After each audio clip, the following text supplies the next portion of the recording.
Every Step Forward, a Kingdom Hearts fanfiction by Kessie-Louise. Entry 11. A member of Zira's pride tried to force us into submission this morning.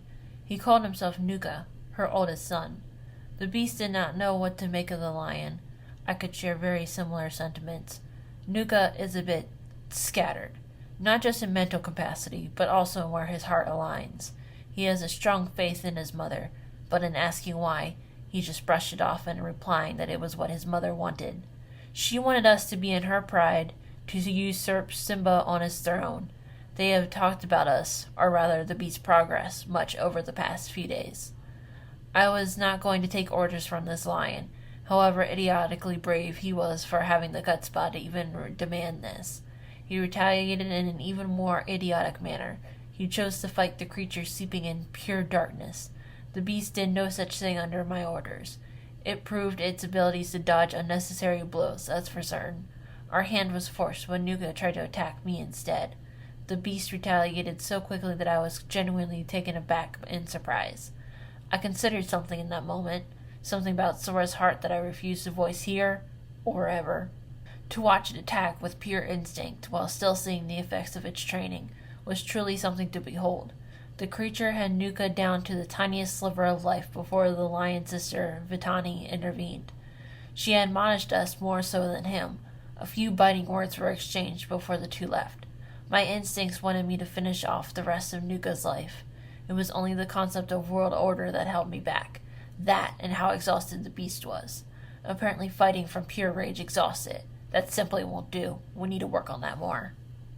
Entry 12. We're not the only ones in the world. Two of Sora's comrades, the duck and the dog, have found us. It was only a matter of time, really. We remained here for far longer than we should have. I should have moved us the moment I saw the gummy ship enter the world. When gummy ships enter the atmosphere, it looks a lot like a shooting star. To see a shooting star so clearly in the day is, as you would guess, not normal. It was the dog who explained how exactly they tracked us down. When the creature retaliated against that stupid lion, the light inside Sora had a momentary burst. Think of it as the explosion of a star, a supernova effect. Jensen noticed the star pattern and directed the comedy duo to our location. What was unclear was if others were coming as well. Not that there would be others. Who else do they have than the mouse, the Princess of Light, and the newly named Keyblade Master? If they weren't already so close to Sora, I'd almost laugh. They're such a strange bunch of characters. Not that the real organization is much different, but at least we're all human. How did the creature react to all this? It was very confused, to say the least. It could feel the familiar lights in Goofy and Donald, but it still knew that it belonged to me. The creature wrestled with the diminishing light inside of it, the dilemma of bringing it forward through a sea of sludge, or keep it buried under the endless tides. There was enough of a delay in its reaction that I was able to open a corridor of darkness. Goofy and Donald had precious time to react before their friend was once more out of their grasp. When we were in the safety of the corridors, the creature was immediately punished. It cannot display any sense of hesitation. It must know this. There are no friends in the darkness. None. Entry 13. We will be traveling through the corridors of darkness for the time being. Or rather, hiding in the corridors. None of the warriors or light are able to come here. Not without severe consequences. We need them to lose track of Sora's light. However, as we wait in this place, all we can do is wander. Time holds no meaning in these corridors, similar to the realm of darkness. When to know that it is safe to resurface again will be up to the organization. I am not looking forward to being reprimanded by Saïx again. The creature walks by my side like a dog. It only scouts the area when I command it to. Tints also help with guiding the creature and scouting the area as well. They can get into smaller crevices that the creature, or I, cannot. Every so often, I call out the terps to test how the beast reacts to sudden stimuli, mostly hostile in nature. This is the only way to pass the time while in hiding. Regardless, merely walking can be good. We were in alternate forms for nearly a week. Using this time to regain sense of our normal limbs would be better than diving headfirst into some other disaster. As predicted, the beast is able to move quicker now, the muscle memory from the alternate form working to its advantage. I, for one, am glad to be able to use my main weapon with better accuracy again. There isn't much use for it here, but there will be a season for everything. We just need to remain vigilant. Entry 14. Xehanort himself came to see the beast's progress. Well, it was more to come reprimand us for being caught, but still. It's a major event simply because he was the one to come visit. What the old man doesn't understand is that his hard gazes fail to make me fall into compliance. Not that it would with anyone in the true organization, spare for Demix, Vexen, and possibly Sean. A few non-committal replies later, and he seemed to dismiss the past transgressions. It soon became clear that he was not here just to correct me. If anything, he made the exchange seem obligatory. No, he truly came for the creature. He didn't care what became of me so long as his pawn was still secured. Xehanort then went into a long talk with the creature as if it cared how important it was to his schemes. That senile old fool. Doesn't he know I'm the one training the creature? Doesn't he know that I'm the one making sure it stays in its purgatory of darkness? Don't stand there acting like you've had a true hand in this. At this point, Xehanort, you're only watching the chips fall. And you're not even the one who threw those pieces, are you? Entry 15. We emerged from the corridors into a world bathed in light. Sunlight, actually, but still. An oceanic paradise greeted us, and for a moment the beast was reminded of home. It's not the same island, of course. I wouldn't be dumb enough to make that mistake. From what I understand, these islands are inhabited. The place we appeared in had several tourists sunbathing in the sand. It was interesting to see that the beast did not immediately try to go after their light, although I doubt he would know anyone in this world. Maybe we're making progress? Then again, this was not a world that Sora had visited. In the meantime, we need to find a place to stay in this world. Remaining out in the direct open may cause a chain reaction again. Any kind of shelter will do, really. But I could sure go for a warm bath. This world looks civilized enough. Maybe there would be an inn? Not sure how they would accept a creature of darkness, though. It's feral enough. Maybe I could pass it off as a dog. A deformed cousin? Ugh, just thinking about having family relations with that thing makes me sick. A dog it will be, or else I'll vomit calling it family. Entry 16. This world is an erogenous mess. There are creatures in this world that do not belong here. Of the few we've seen, they are working small jobs around town. Not everyone seems open to these aliens. The locals seem to have accepted a part of this fact. What circumstances led this to be normal? It was like watching two cultures clash when everyone wants them to merge instead. But that just leads to the next question. Who wants these cultures to merge? Thankfully, off the mainland are some dormant volcanoes, along with one possibly still active one. I can take the creatures training there, allowing this world's denizens to do whatever it is they do here. This world does know what world order is, doesn't it? The only contamination seems to be with those aliens. There are no creatures here like Donald and Goofy. Ducks and dogs on this world are simply that, and do not carry more bipedal traits. There's no way breaches like those aliens are normal around here. Are they? Entry 17. One of those out-of-control aliens did something to the beast and I. It knew that I despised the creature, I know it. That's why it decided to do this.